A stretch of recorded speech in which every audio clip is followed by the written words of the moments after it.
Welcome to Bedtime Classics. Let the world around you grow quiet. Tonight's story is The 12 Dancing Princesses, a fairy tale by the brothers Grimm. Close your eyes, breathe deeply, and drift gently into sleep. There was a king who had 12 beautiful daughters. They slept in 12 beds, all in one room. And when they went to bed, the doors were shut and locked up. But every morning their shoes were found to be quite worn through, as if they had been danced in all night. And yet nobody could find out how it happened or where they had been. Then the king made it known to all the land that if any person could discover the secret and find out where it was that the princesses danced in the night, he should have the one he liked best for his wife and should be king after his death. But whoever tried and did not succeed, after 3 days and nights, should be put to death. A king's son soon came. He was well entertained, and in the evening was taken to the chamber next to the one where the princesses lay in their 12 beds. There he was to sit and watch where they went to dance, and, in order that nothing might pass without his hearing it, the door of his chamber was left open. But the king's son soon fell asleep, and when he awoke in the morning, he found that the princesses had all been dancing, for the soles of their shoes were full of holes. The same thing happened the second and third night, so the king ordered his head to be cut off. After him came several others, but they had all the same luck, and all lost their lives in the same manner. Now it chanced that an old soldier who had been wounded in battle and could fight no longer passed through the country where this king reigned. And as he was travelling through a wood, he met an old woman who asked him where he was going. "I hardly know where I am going, or what I had better do," said the soldier, "but I think I should like very well to find out where it is that the princesses dance, and then in time I might be a king." "Well," said the old dame, "that is no very hard task. Only take care not to drink any of the wine which one of the princesses will bring to you in the evening. And as soon as she leaves, you pretend to be fast asleep." Then she gave him a cloak and said, "As soon as you put that on, you will become invisible, and you will then be able to follow the princesses wherever they go." When the soldier heard all this good counsel, he determined to try his luck. So he went to the king and said he was willing to undertake the task. He was as well received as the others had been, and the king ordered fine royal robes to be given him. And when the evening came, he was led to the outer chamber. Just as he was going to lie down, the eldest of the princesses brought him a cup of wine, but the soldier threw it all away secretly, taking care not to drink a drop. Then he laid himself down on his bed, and in a little while began to snore very loud, as if he was fast asleep. When the 12 princesses heard this, they laughed heartily, and the eldest said, "This fellow too might have done a wiser thing than lose his life in this way." Then they rose up and opened their drawers and boxes and took out all their fine clothes and dressed themselves at the glass and skipped about as if they were eager to begin dancing. But the youngest said, "I don't know how it is. While you are so happy, I feel very uneasy. I am sure some mischance will befall us." "You simpleton," said the eldest, "you are always afraid. Have you forgotten how many kings' sons have already watched in vain? And as for this soldier, even if I had not given him his sleeping draught, he would have slept soundly enough." When they were all ready, they went and looked at the soldier, but he snored on and did not stir hand or foot, so they thought they were quite safe, and the eldest went up to her own bed and clapped her hands, and the bed sank into the floor, and a trapdoor flew open. The soldier saw them going down through the trapdoor one after another, the eldest leading the way, and thinking he had no time to lose, he jumped up, put on the cloak which the old woman had given him, and followed them. But in the middle of the stairs he trod on the gown of the youngest princess, and she cried out to her sisters, "All is not right. Someone took hold of my gown." "You silly creature," said the eldest. "It is nothing but a nail in the wall." Then down they all went, and at the bottom they found themselves in a most delightful grove of trees, and the leaves were all of silver and glittered and sparkled beautifully. The soldier wished to take away some token of the place, so he broke off a little branch, and there came a loud noise from the tree. Then the youngest daughter said again, "I am sure all is not right. Did not you hear that noise? That never happened before." But the eldest said, "It is only our princes who are shouting for joy at our approach." Then they came to another grove of trees, where all the leaves were of gold, and afterwards to a third, where the leaves were all glittering diamonds. And the soldier broke a branch from each, and every time there was a loud noise, which made the youngest sister tremble with fear. But the eldest still said, it was only the princes who were crying for joy. So they went on till they came to a great lake, and at the side of the lake there lay 12 little boats, with 12 handsome princes in them, who seemed to be waiting there for the princesses. One of the princesses went into each boat, and the soldier stepped into the same boat with the youngest. As they were rowing over the lake, the prince who was in the boat with the youngest princess and the soldier said, "I do not know why it is, but though I am rowing with all my might, we do not get on so fast as usual, and I am quite tired. The boat seems very heavy today." "It is only the heat of the weather," said the princess. "I feel it very warm too." On the other side of the lake stood a fine illuminated castle, from which came the merry music of horns and trumpets. There they all landed and went into the castle, and each prince danced with his princess. And the soldier, who was all the time invisible, danced with them too.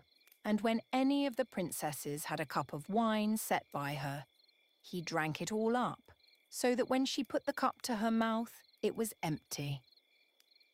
At this too, the youngest sister was terribly frightened, but the eldest always silenced her. They danced on till 3 o'clock in the morning, and then all their shoes were worn out, so that they were obliged to leave off. The princes rowed them back again over the lake, but this time the soldier placed himself in the boat with the eldest princess, and on the opposite shore they took leave of each other, the princesses promising to come again the next night. When they came to the stairs, the soldier ran on before the princesses and laid himself down. And as the 12 sisters slowly came up, very much tired, they heard him snoring in his bed. So they said, "Now all is quite safe." Then they undressed themselves, put away their fine clothes, pulled off their shoes, and went to bed. In the morning the soldier said nothing about what had happened, but determined to see more of this strange adventure, and went again the second and third night. And everything happened just as before. The princesses danced each time till their shoes were worn to pieces, and then returned home. However, on the third night, the soldier carried away one of the golden cups as a token of where he had been. As soon as the time came when he was to declare the secret, he was taken before the king with the 3 branches and the golden cup. And the 12 princesses stood listening behind the door to hear what he would say. And when the king asked him, "Where do my 12 daughters dance at night?" he answered, "with 12 princes in a castle underground." And then he told the king all that had happened and showed him the 3 branches and the golden cup which he had brought with him. Then the king called for the princesses and asked them whether what the soldier said was true. And when they saw that they were discovered and that it was of no use to deny what had happened, they confessed it all. And the king asked the soldier which of them he would choose for his wife. And he answered, "I am not very young, so I will have the eldest." And they were married that very day, and the soldier was chosen to be the king's heir. That was the 12 Dancing Princesses' sweet dreams.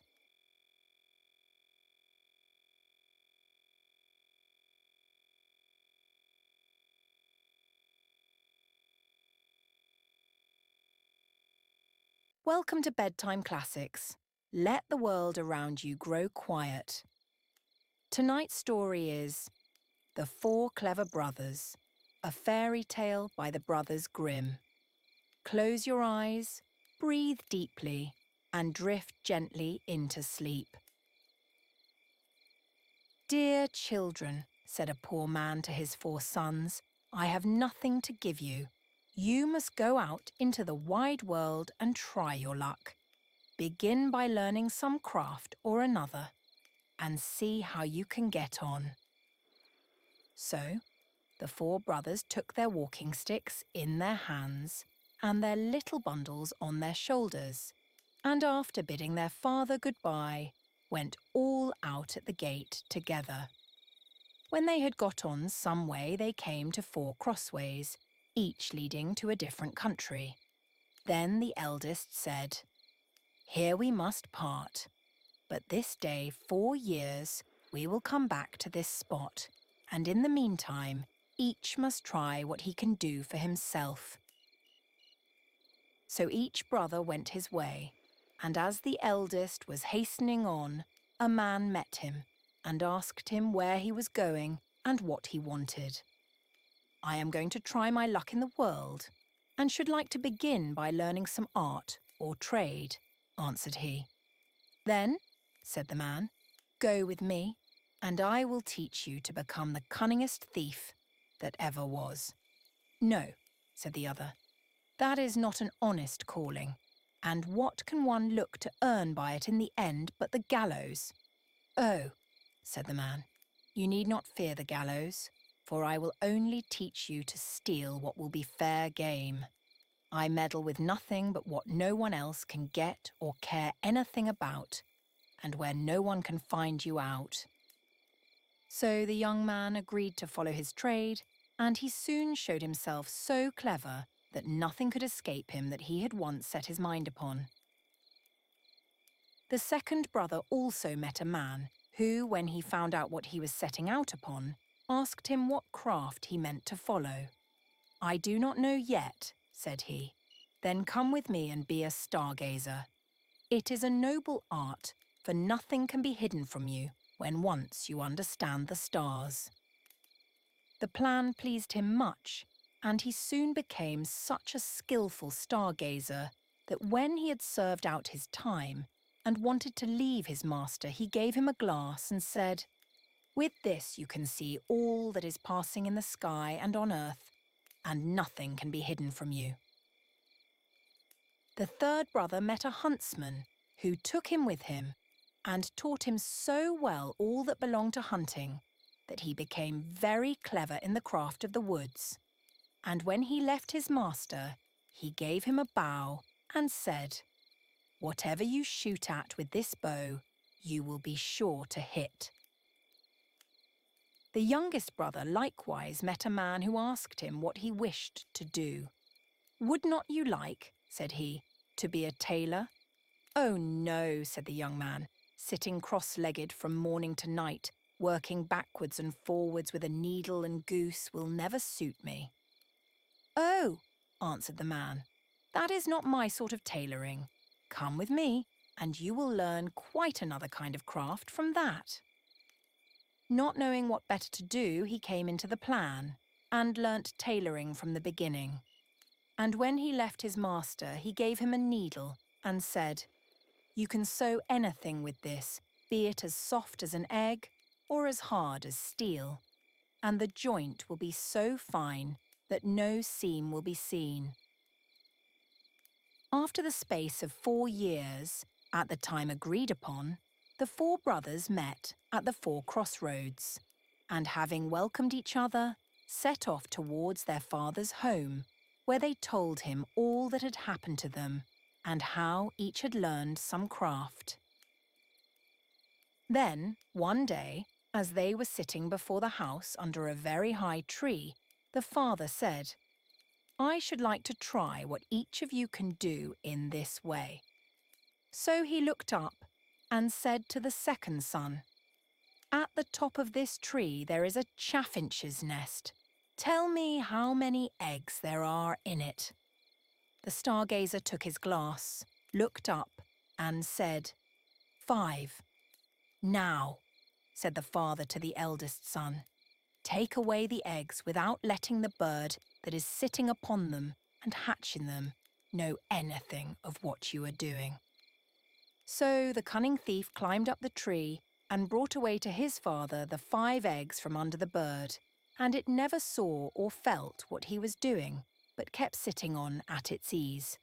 Then the father took the eggs and put 1 on each corner of the table and the 5th in the middle, and said to the huntsman, "Cut all the eggs in 2 pieces at 1 shot." The huntsman took up his bow and at 1 shot struck all the 5 eggs as his father wished.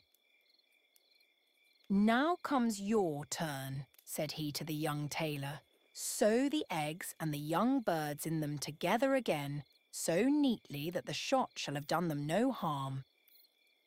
Then the tailor took his needle and sewed the eggs as he was told, and when he had done, the thief was sent to take them back to the nest and put them under the bird without its knowing it. Then she went on sitting and hatched them, and in a few days they crawled out and had only a little red streak across their necks, where the tailor had sewn them together. "Well done, sons," said the old man. "You have made good use of your time and learnt something worth the knowing, but I am sure I do not know which ought to have the prize. Oh, that a time might soon come for you to turn your skill to some account." Not long after this there was a great bustle in the country, for the king's daughter had been carried off by a mighty dragon, and the king mourned over his loss day and night, and made it known that whoever brought her back to him should have her for a wife. Then the 4 brothers said to each other, "Here is a chance for us. Let us try what we can do." And they agreed to see whether they could not set the princess free. "I will soon find out where she is, however," said the stargazer as he looked through his glass, and he soon cried out, "I see her afar off, sitting upon a rock in the sea, and I can spy the dragon close by, guarding her." Then he went to the king and asked for a ship for himself and his brothers, and they sailed together over the sea till they came to the right place. There they found the princess sitting, as the stargazer had said, on the rock, and the dragon was lying asleep, with his head upon her lap. "I dare not shoot at him," said the huntsman, "for I should kill the beautiful young lady also." "Then I will try my skill," said the thief, and went and stole her away from under the dragon so quietly and gently that the beast did not know it, but went on snoring. Then away they hastened with her full of joy in their boat towards the ship. But soon came the dragon roaring behind them through the air, for he awoke and missed the princess. But when he got over the boat and wanted to pounce upon them and carry off the princess, the huntsman took up his bow and shot him straight through the heart so that he fell down dead.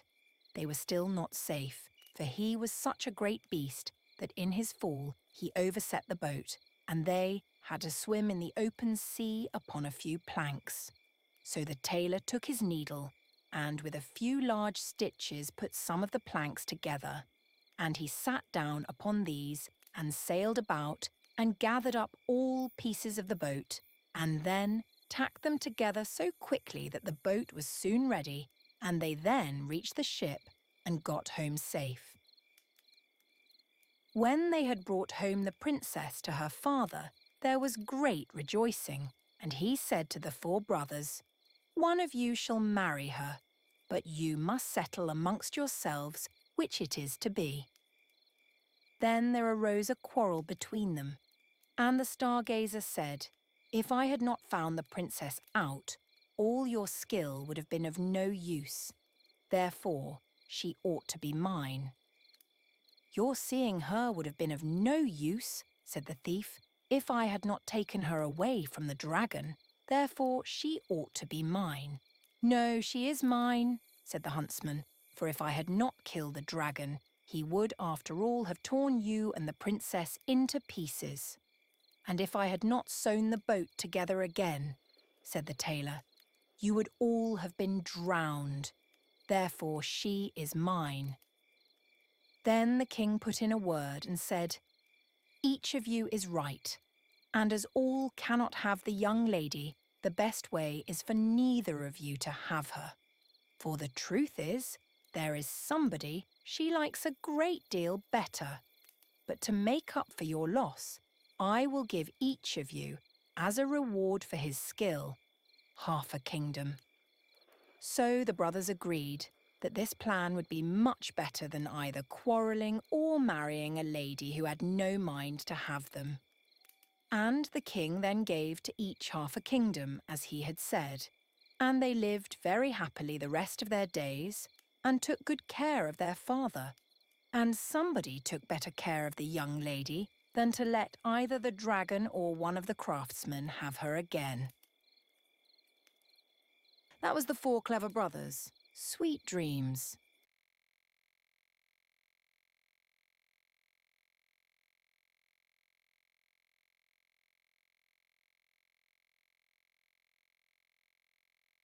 Welcome to Bedtime Classics. Let the world around you grow quiet. Tonight's story is The 7 Ravens, a fairy tale by the brothers Grimm.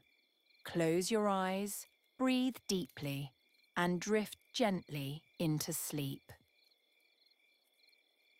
There was once a man who had 7 sons, and last of all 1 daughter.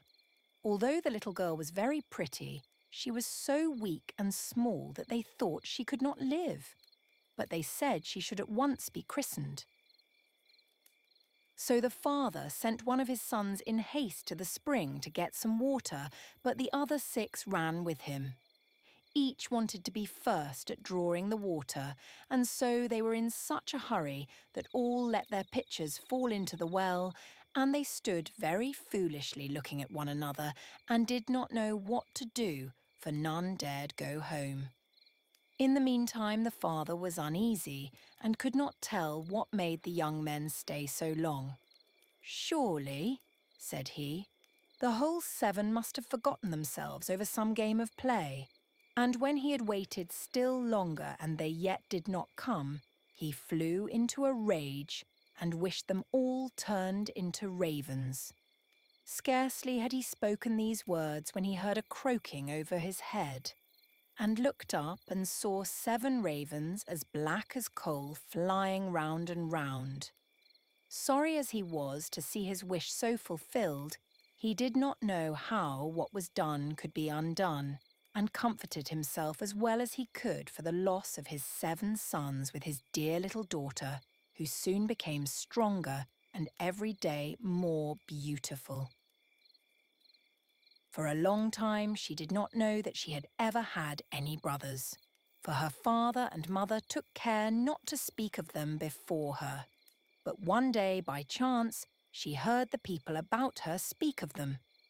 "Yes," said they, "she is beautiful indeed, but still 'tis a pity, that her brothers should have been lost for her sake. Then she was much grieved, and went to her father and mother and asked if she had any brothers, and what had become of them. So they dared no longer hide the truth from her, but said it was the will of heaven, and that her birth was only the innocent cause of it.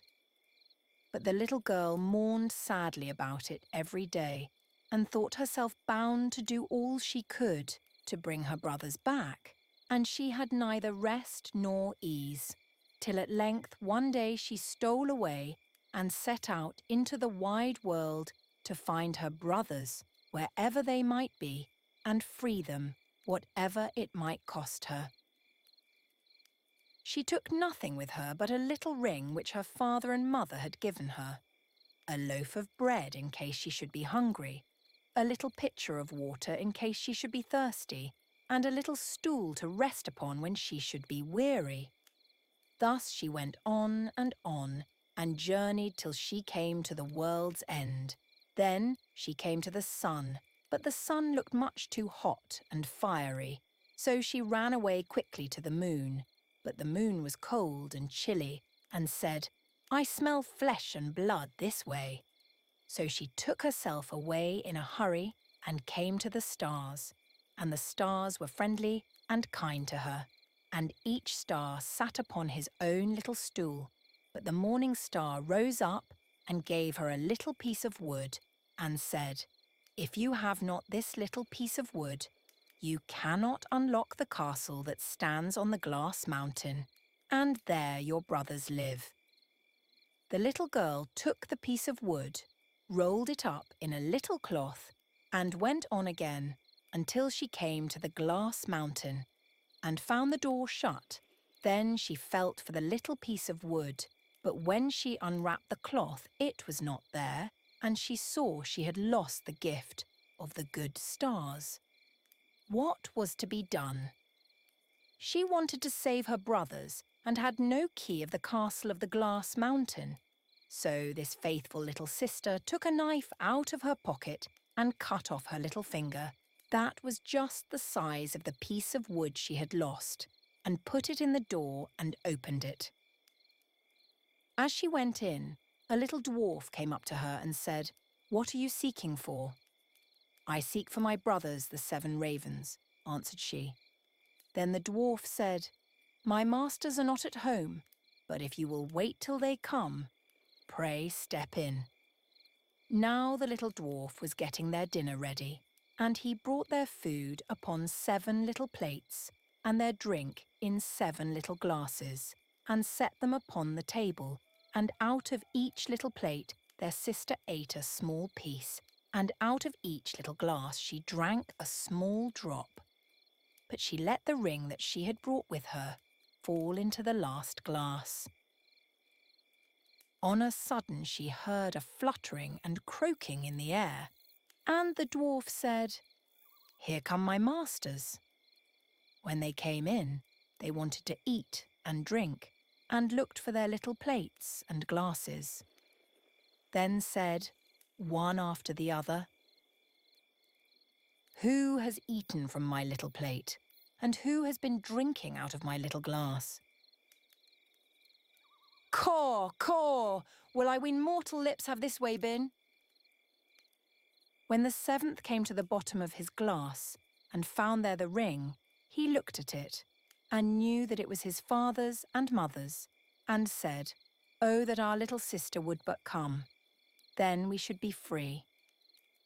When the little girl heard this, for she stood behind the door all the time and listened, she ran forward, and in an instant all the ravens took their right form again, and all hugged and kissed each other and went merrily home. That was the 7 ravens. Sweet dreams.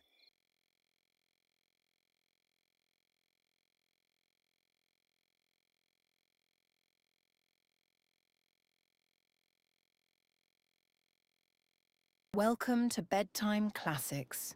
Let the world around you grow quiet. Tonight's story is The Raven, a fairy tale by the brothers Grimm. Close your eyes, breathe deeply, and drift gently into sleep. There was once a queen who had a little daughter, still too young to run alone. One day the child was very troublesome, and the mother could not quiet it, do what she would. She grew impatient, and seeing the ravens flying round the castle, she opened the window and said, "I wish you were a raven and would fly away. Then I should have a little peace." Scarcely were the words out of her mouth when the child in her arms was turned into a raven and flew away from her through the open window. The bird took its flight to a dark wood and remained there for a long time, and meanwhile the parents could hear nothing of their child. Long after this, a man was making his way through the wood when he heard a raven calling, and he followed the sound of the voice. As he drew near, the raven said, "I am by birth a king's daughter, but am now under the spell of some enchantment. You can, however, set me free." "What am I to do?" he asked. She replied, "Go farther into the wood until you come to a house wherein lives an old woman. She will offer you food and drink, but you must not take of either. If you do, you will fall into a deep sleep and will not be able to help me. In the garden behind the house is a large tan heap, and on that you must stand and watch for me. I shall drive there in my carriage at 2 o'clock in the afternoon for 3 successive days. The first day it will be drawn by 4 white, the second by 4 chestnut, and the last by 4 black horses. But if you fail to keep awake, and I find you sleeping, I shall not be set free." The man promised to do all that she wished, but the raven said, "Alas, I know even now that you will take something from the woman and be unable to save me." The man assured her again that he would on no account touch a thing to eat or drink. When he came to the house and went inside, the old woman met him and said, "Poor man, how tired you are. Come in and rest, and let me give you something to eat and drink." "No," answered the man, "I will neither eat nor drink." But she would not leave him alone and urged him, saying, "If you will not eat anything, at least you might take a draught of wine. 1 drink counts for nothing." And at last he allowed himself to be persuaded and drank. As it drew towards the appointed hour, he went outside into the garden and mounted the tan heap to await the raven. Suddenly a feeling of fatigue came over him, and unable to resist it, he lay down for a little while, fully determined, however, to keep awake. But in another minute, his eyes closed of their own accord, and he fell into such a deep sleep that all the noises in the world would not have awakened him. At 2 o'clock, the raven came driving along, drawn by her 4 white horses. But even before she reached the spot, she said to herself, sighing, "I know he has fallen asleep." When she entered the garden, there she found him as she had feared, lying on the tan heap, fast asleep. She got out of her carriage and went to him. She called him and shook him, but it was all in vain. He still continued sleeping. The next day at noon, the old woman came to him again with food and drink which he at first refused. At last, overcome by her persistent entreaties that he would take something, he lifted the glass and drank again. Towards 2 o'clock, he went into the garden and onto the tan heap to watch for the raven. He had not been there long before he began to feel so tired that his limbs seemed hardly able to support him, and he could not stand upright any longer. So again he lay down and fell fast asleep. As the raven drove along her 4 chestnut horses, she said sorrowfully to herself, "I know he has fallen asleep." She went as before to look for him, but he slept, and it was impossible to awaken him. The following day, the old woman said to him, "What is this? You are not eating or drinking anything. Do you want to kill yourself?" He answered, "I may not and will not either eat or drink."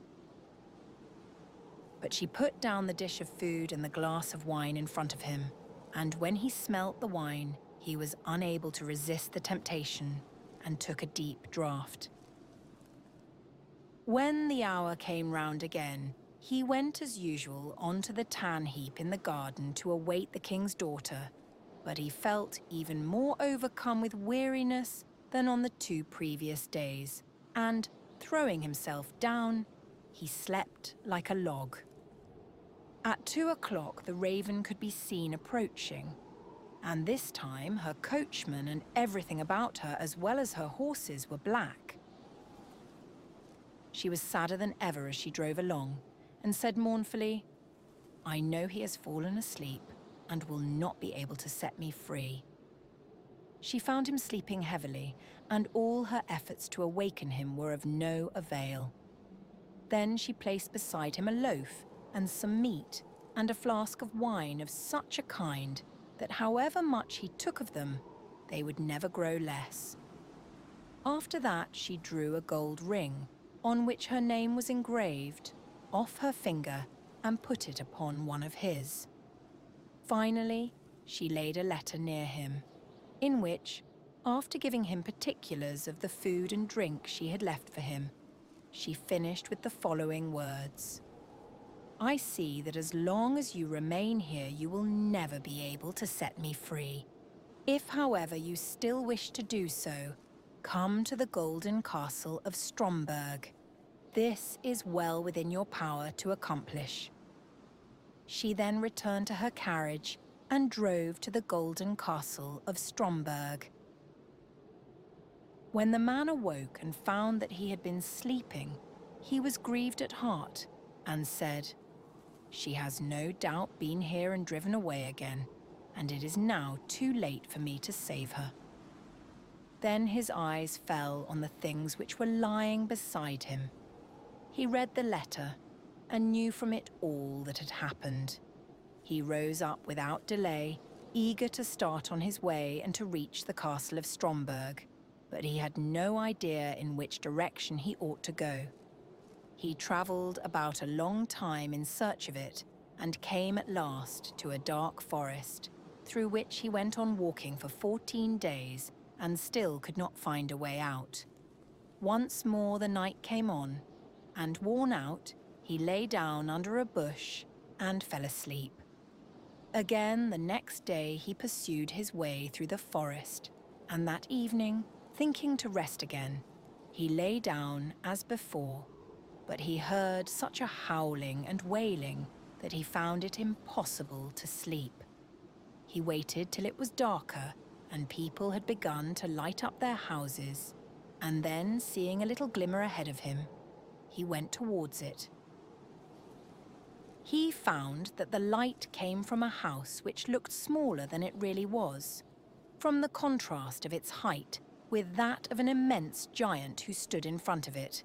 He thought to himself, "If the giant sees me going in, my life will not be worth much." However, after a while he summoned up courage and went forward. When the giant saw him, he called out, "It is lucky for that you have come, for I have not had anything to eat for a long time. I can have you now for my supper." "I would rather you let that alone," said the man, "for I do not willingly give myself up to be eaten. If you are wanting food, I have enough to satisfy your hunger." "If that is so," replied the giant, "I will leave you in peace. I only thought of eating you because I had nothing else." So they went indoors together and sat down, and the man brought out the bread, meat, and wine, which, although he had eaten and drunk of them, were still unconsumed. The giant was pleased with the good cheer, and ate and drank to his heart's content. When he had finished his supper, the man asked him if he could direct him to the castle of Stromberg.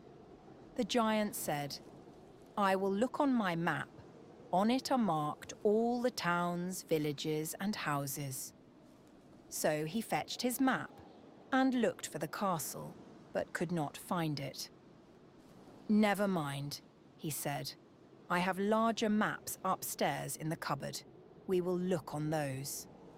But they searched in vain, for the castle was not marked even on these. The man now thought he should like to continue his journey, but the giant begged him to remain for a day or two longer until the return of his brother, who was away in search of provisions. When the brother came home, they asked him about the castle of Stromberg, and he told them he would look on his own maps as soon as he had eaten and appeased his hunger. Accordingly, when he had finished his supper, they all went up together to his room and looked through his maps, but the castle was not to be found. Then he fetched other older maps, and they went on looking for the castle until at last they found it, but it was many thousand miles away. "How shall I be able to get there?" asked the man. "I have 2 hours to spare," said the giant, "and I will carry you into the neighborhood of the castle. I must then return to look after the child who is in our care." The giant thereupon carried the man to within about 100 leagues of the castle, where he left him, saying, "You will be able to walk the remainder of the way yourself." The man journeyed on day and night till he reached the golden castle of Stromberg. He found it situated, however, on a glass mountain, and looking up from the foot, he saw the enchanted maiden drive round her castle, and then go inside. He was overjoyed to see her, and longed to get to the top of the mountain, but the sides were so slippery that every time he attempted to climb, he fell back again. When he saw that it was impossible to reach her, he was greatly grieved, and said to himself, "I will remain here and wait for her." So he built himself a little hut, and there he sat and watched for a whole year, and every day he saw the king's daughter driving round her castle, but still was unable to get nearer to her. Looking out from his hut one day, he saw 3 robbers fighting, and he called out to them, "God be with you." They stopped when they heard the call, but looking round and seeing nobody, they went on again with their fighting, which now became more furious. "God be with you," he cried again. And again they paused and looked about, but seeing no one went back to their fighting. A third time he called out, "God be with you." And then, thinking he should like to know the cause of dispute between the 3 men, he went out and asked them why they were fighting so angrily with one another. One of them said that he had found a stick, and that he had but to strike it against any door through which he wished to pass, and it immediately flew open. Another told him that he had found a cloak which rendered its wearer invisible, and the third had caught a horse which would carry its rider over any obstacle and even up the glass mountain. They had been unable to decide whether they would keep together and have the things in common, or whether they would separate. On hearing this, the man said, "I will give you something in exchange for those 3 things, not money, for that I have not got, but something that is of far more value. I must first, however, prove whether all you have told me about your 3 things is true." The robbers therefore made him get on the horse and handed him the stick and the cloak, and when he had put this round him, he was no longer visible. Then he fell upon them with the stick and beat them one after another, crying, "There, you idle vagabonds! You have got what you deserve. Are you satisfied now?" After this, he rode up the glass mountain. When he reached the gate of the castle, he found it closed, but he gave it a blow with his stick, and it flew wide open at once, and he passed through. He mounted the steps and entered the room where the maiden was sitting. with a golden goblet full of wine in front of her. She could not see him, for he still wore his cloak. He took the ring which she had given him off his finger and threw it into the goblet, so that it rang as it touched the bottom. "That is my own ring," she exclaimed, "and if that is so, the man must also be here who is coming to set me free." She sought for him about the castle, but could find him nowhere. Meanwhile, he had gone outside again and mounted his horse and thrown off the cloak. When therefore she came to the castle gate, she saw him and cried aloud for joy. Then he dismounted and took her in his arms, and she kissed him and said, "Now you have indeed set me free, and tomorrow we will celebrate our marriage." That was The Raven. Sweet dreams.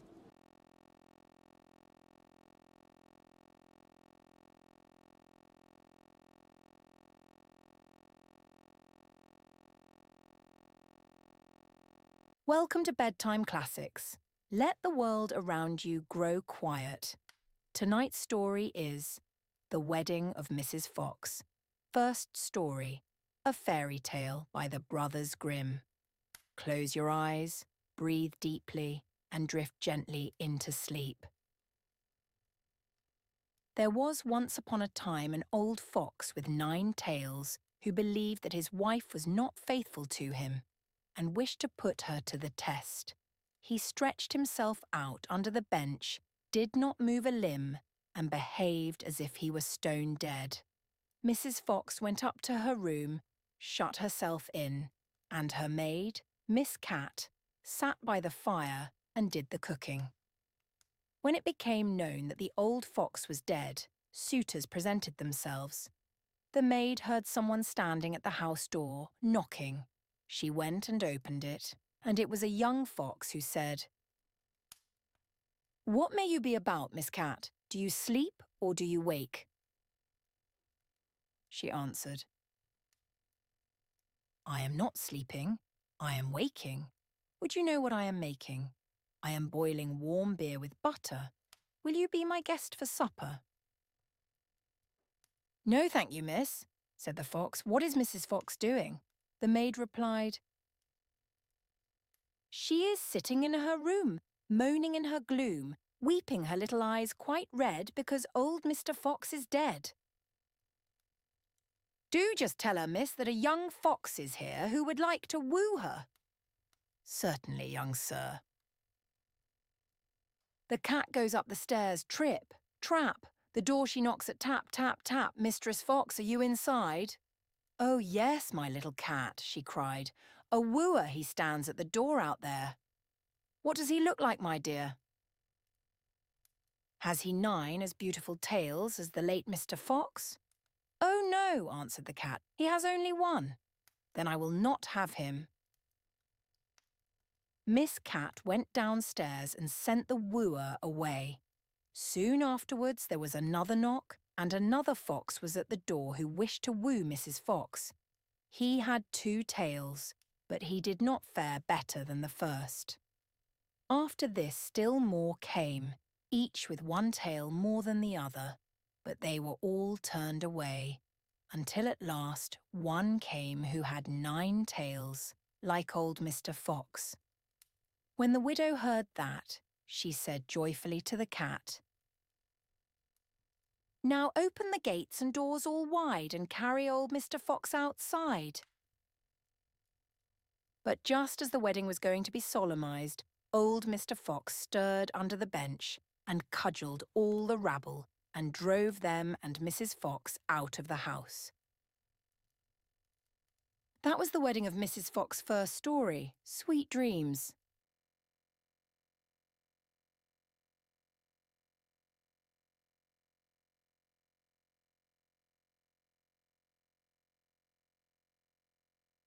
Welcome to Bedtime Classics. Let the world around you grow quiet.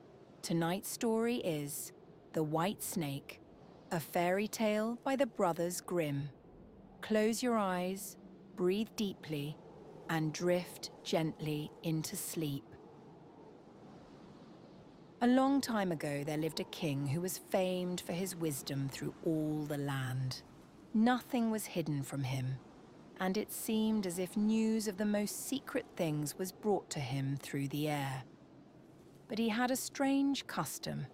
Every day after dinner, when the table was cleared and no one else was present, a trusty servant had to bring him one more dish. It was covered, however, and even the servant did not know what was in it. Neither did anyone know, for the king never took off the cover to eat of it until he was quite alone. This had gone on for a long time, when one day the servant, who took away the dish, was overcome with such curiosity that he could not help carrying the dish into his room. When he had carefully locked the door, he lifted up the cover and saw a white snake lying on the dish. But when he saw it, he could not deny himself the pleasure of tasting it, so he cut off a little bit and put it into his mouth. No sooner had it touched his tongue than he heard a strange whispering of little voices outside his window. He went and listened, and then noticed that it was the sparrows who were chattering together and telling one another of all kinds of things which they had seen in the fields and woods. Eating the snake had given him power of understanding the language of animals. Now it so happened that on this very day, the queen lost her most beautiful ring, and suspicion of having stolen it fell upon this trusty servant who was allowed to go everywhere. The king ordered the man to be brought before him and threatened with angry words that unless he could before the morrow point out the thief, he himself should be looked upon as guilty and executed. In vain he declared his innocence. He was dismissed with no better answer. In his trouble and fear, he went down into the courtyard and took thought how to help himself out of his trouble.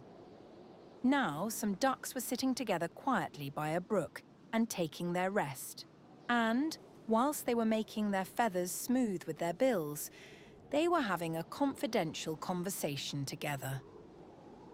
The servant stood by and listened. They were telling one another of all the places where they had been waddling about all the morning, and what good food they had found, and one said in a pitiful tone, "Something lies heavy on my stomach. As I was eating in haste, I swallowed a ring which lay under the queen's window." The servant at once seized her by the neck, carried her to the kitchen, and said to the cook, "Here is a fine duck. Pray, kill her." "Yes," said the cook, and weighed her in his hand. "She has spared no trouble to fatten herself, and has been waiting to be roasted long enough." So he cut off her head, and as she was being dressed for the spit, the queen's ring was found inside her.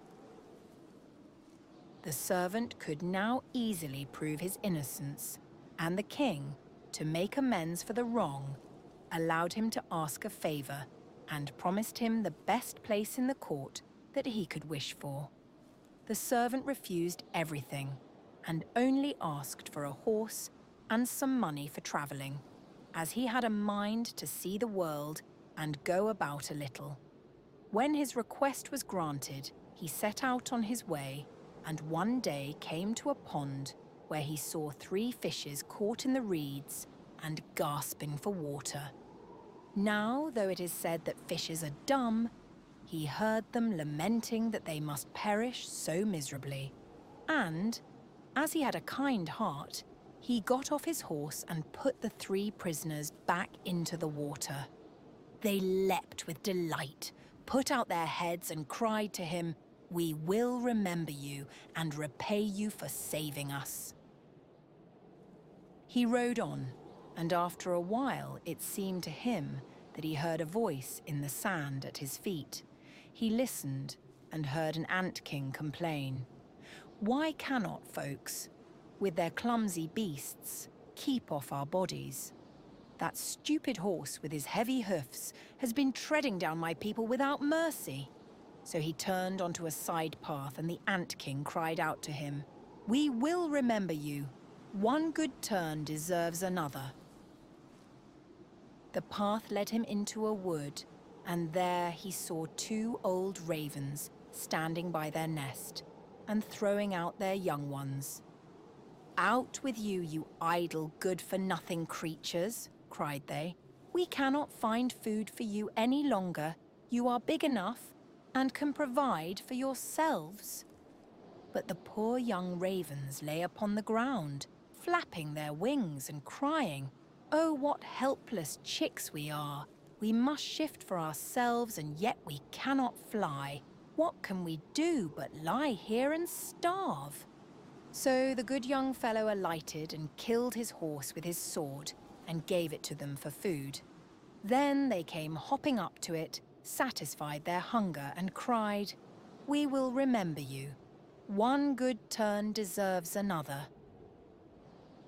And now he had to use his own legs, and when he had walked a long way, he came to a large city. There was a great noise and crowd in the streets, and a man rode up on horseback, crying aloud, "The king's daughter wants a husband, but whoever seeks her hand must perform a hard task, and if he does not succeed, he will forfeit his life." Many had already made the attempt, but in vain. Nevertheless, when the youth saw the king's daughter, he was so overcome by her great beauty that he forgot all danger, went before the king, and declared himself a suitor. So he was led out to the sea, and a gold ring was thrown into it before his eyes. Then the king ordered him to fetch this ring up from the bottom of the sea, and added, "If you come up again without it, you will be thrown in again and again until you perish amid the waves." All the people grieved for the handsome youth. Then they went away, leaving him alone by the sea. He stood on the shore and considered what he should do, when suddenly he saw 3 fishes come swimming towards him, and they were the very fishes whose lives he had saved.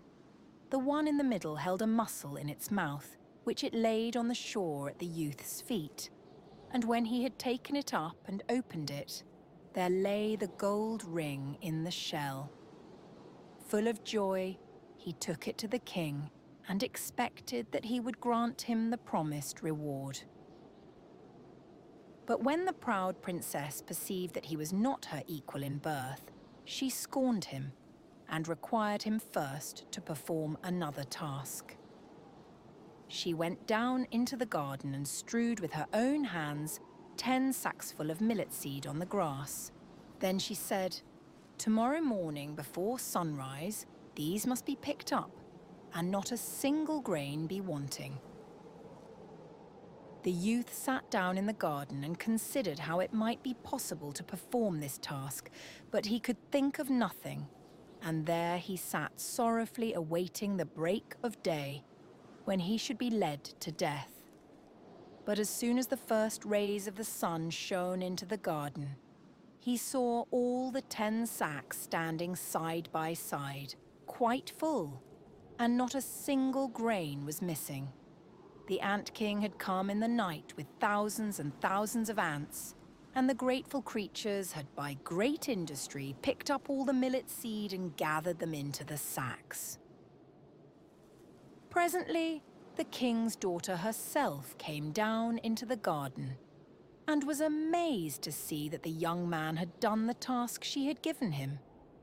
But she could not yet conquer her proud heart and said, "Although he has performed both the tasks, he shall not be my husband until he had brought me an apple from the tree of life." The youth did not know where the tree of life stood, but he set out and would have gone on forever, as long as his legs would carry him, though he had no hope of finding it. After he had wandered through 3 kingdoms, he came one evening to a wood and lay down under a tree to sleep. But he heard a rustling in the branches, and a golden apple fell into his hand. At the same time, 3 ravens flew down to him, perched themselves upon his knee and said, "We are the 3 young ravens whom you saved from starving when we had grown big and heard that you were seeking the golden apple. We flew over the sea to the end of the world where the tree of life stands and have brought you the apple." The youth, full of joy, set out homewards and took the golden apple to the king's beautiful daughter, who had now no more excuses left to make. They cut the apple of life in 2 and ate it together, and then her heart became full of love for him, and they lived in undisturbed happiness to a great age. That was the White Snake's Sweet Dreams.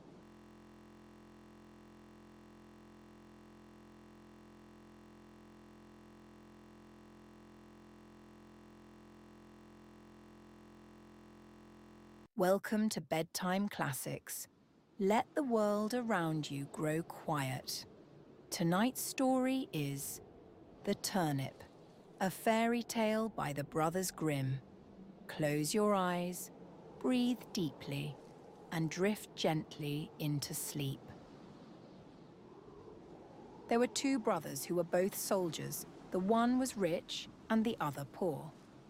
The poor man thought he would try to better himself. So, pulling off his red coat, he became a gardener and dug his ground well and sowed turnips. When the seed came up, there was one plant bigger than all the rest, and it kept getting larger and larger and seemed as if it would never cease growing, so that it might have been called the Prince of Turnips, for there never was such a one seen before, and never will again. At last it was so big that it filled a cart, and 2 oxen could hardly draw it. And the gardener knew not what in the world to do with it, nor whether it would be a blessing or a curse to him. One day he said to himself, "What shall I do with it? If I sell it, it will bring no more than another, and for eating, the little turnips are better than this. The best thing perhaps is to carry it and give it to the king as a mark of respect." Then he yoked his oxen and drew the turnip to the court and gave it to the king. "What a wonderful thing," said the king. "I have seen many strange things, but such a monster as this I never saw. Where did you get the seed? Or is it only your good luck? If so, you are a true child of fortune." "Ah, no," answered the gardener. "I am no child of fortune. I am a poor soldier who never could get enough to live upon, so I laid aside my red coat and set to work tilling the ground. I have a brother who is rich, and your majesty knows him well, and all the world knows him. But because I am poor, everybody forgets me." The king then took pity on him and said, "You shall be poor no longer. I will give you so much that you shall be even richer than your brother." Then he gave him gold and lands and flocks, and made him so rich that his brother's fortune could not at all be compared with his. When the brother heard of all this, and how a turnip had made the gardener so rich, he envied him sorely, and bethought himself how he could contrive to get the same good fortune for himself. However, he determined to manage more cleverly than his brother, and got together a rich present of gold and fine horses for the king, and thought he must have a much larger gift in return. For if his brother had received so much for only a turnip, what must his present be worth? The king took the gift very graciously and said he knew not what to give in return more valuable and wonderful than the great turnip. So the soldier was forced to put it into a cart and drag it home with him. When he reached home, he knew not upon whom to vent his rage and spite. And at length wicked thoughts came into his head, and he resolved to kill his brother. So he hired some villains to murder him, and having shown them where to lie in ambush, he went to his brother and said, "Dear brother, I have found a hidden treasure. Let us go and dig it up and share it between us." The other had no suspicions of his roguery, so they went out together, and as they were travelling along, the murderers rushed out upon him, bound him, and were going to hang him on a tree. But whilst they were getting all ready, they heard the trampling of a horse at a distance, which so frightened them that they pushed their prisoner neck and shoulders together into a sack and swung him up by a cord to the tree, where they left him dangling and ran away. Meantime he worked and worked away till he made a hole large enough to put out his head. When the horseman came up, he proved to be a student, a merry fellow who was journeying along on his nag and singing as he went. As soon as the man in the sack saw him passing under the tree, he cried out, "Good morning! Good morning to thee, my friend." The student looked about everywhere, and seeing no one and not knowing where the voice came from, cried out, "Who calls me?" Then the man in the tree answered, "Lift up thine eyes. For behold, here I sit in the sack of wisdom. Here have I, in a short time, learned great and wondrous things. Compared to this seat, all the learning of the schools is as empty air. A little longer, and I shall know all that man can know, and shall come forth wiser than the wisest of mankind. Here I discern the signs and motions of the heavens and the stars, the laws that control the winds, the number of the sands on the seashore, the healing of the sick, the virtues of all simples, of birds and of precious stones. Wert thou but once here, my friend, thou wouldst feel and own the power of knowledge." The student listened to all this and wondered much. At last, he said, "Blessed be the day and hour when I found you. Cannot you contrive to let me into the sack for a little while?" Then the other answered, as if very unwillingly, "A little space I may allow thee to sit here, if thou wilt reward me well and entreat me kindly. But thou must tarry yet an hour below, till I have learnt some little matters that are yet unknown to me." So the student sat himself down and waited a while, but the time hung heavy upon him, and he begged earnestly that he might ascend forthwith, for his thirst for knowledge was great. Then the other pretended to give way and said, "Thou must let the sack of wisdom descend by untying yonder cord, and then thou shalt enter." So the student let him down, opened the sack, and set him free. "Now then," cried he, "let me ascend quickly." As he began to put himself into the sack heels first, "Wait a while," said the gardener, "that is not the way." Then he pushed him in head first, tied up the sack, and soon swung up the searcher, after wisdom dangling in the air. "How is it with thee, friend?" said he. "Dost thou not feel that wisdom comes unto thee? Rest there in peace till thou art a wiser man than thou wert." So saying, he trotted off on the student's nag and left the poor fellow to gather wisdom till somebody should come and let him down.